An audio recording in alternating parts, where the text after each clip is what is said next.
Unless the industrialized countries would really help with all their might and commit to reduce the carbon emissions, medyo wala tayong mano dyan eh. America is not a member of this commission.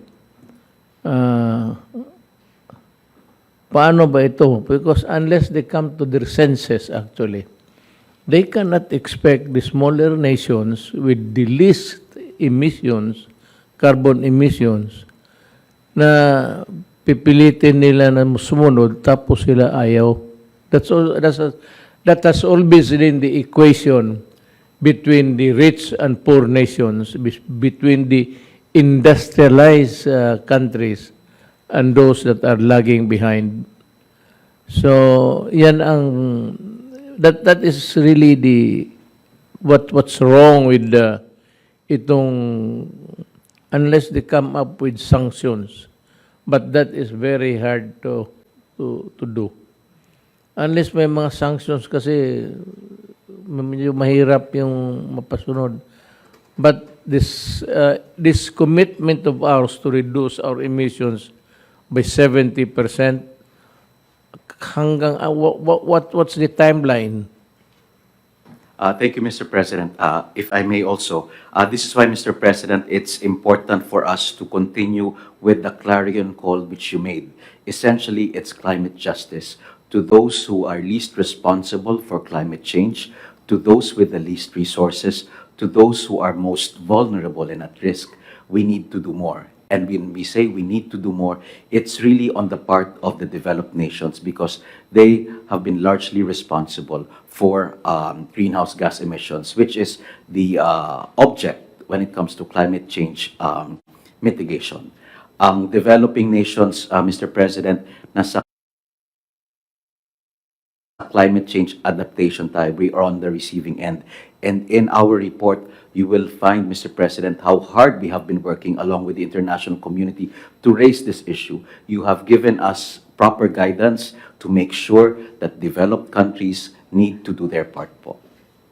Well, kagaya ng it's always the small guy that suffers.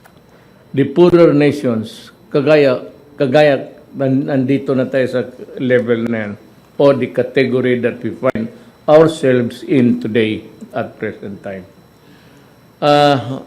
Just like if I may go back to the strife between Russia and Ukraine, I don't think that it's really Ukraine that's fighting the war now. It's really NATO, the Western ally. It's almost a NATO fight. Ginagamit lang yung tao, but yung mga armaments are really the state-of-the-art weapons of the participating nations.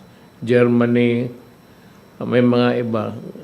But overall, it's the poorer nations that really suffer. Climate change, tapos you disrupt the normal flow of supplies around the world. Number one is oil. You play a little game there, and little do they realize na it's the smaller nations that really suffer from this war going on in Europe. It's always the poor nations eventually who will suffer. Climate change, ganun rin. The least contributor sa carbon emissions. But when there's a calamity, tayo, especially countries that's kagaya natin, it's the first country facing the Pacific, tayo ang mauna. So, ganun ang prayer ko. Kailangan they should participate with all their commitment really to do their thing. Kasi kung ang ginagawa ng walang sanctions at all, ang ginagawa ng mga mayayaman and industrialized countries heavily yung they just pay a lip service yung nothing more. That climate change commission is a moribund body. Unless there is a sanction or a commitment that's an ironclad, maybe motivated by their desire to improve the situation dito sa mundong ito, then we can see maybe an improvement overall in terms of weather, in terms of pollution, lahat na. But again, itong equation na ito is never changing. When the big countries, industrial countries, begin to ignore their moral duty and just go ahead and progress by leaps and bounds dito sa kailangan ng those that are needed by the world for a normal pace. Oras na disrupt yan, kaya ng mga kababayan natin, hindi nila alam yan.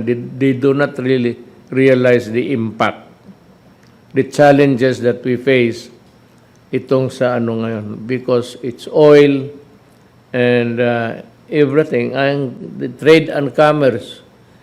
Yung exports natin, meron tayong napapabili sa kanila eh. But things cease to move when there is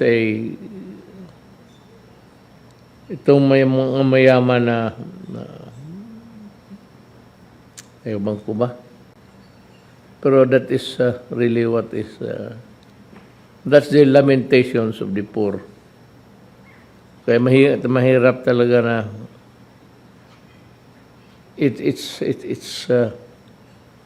very hard to be poor, to be less than the others.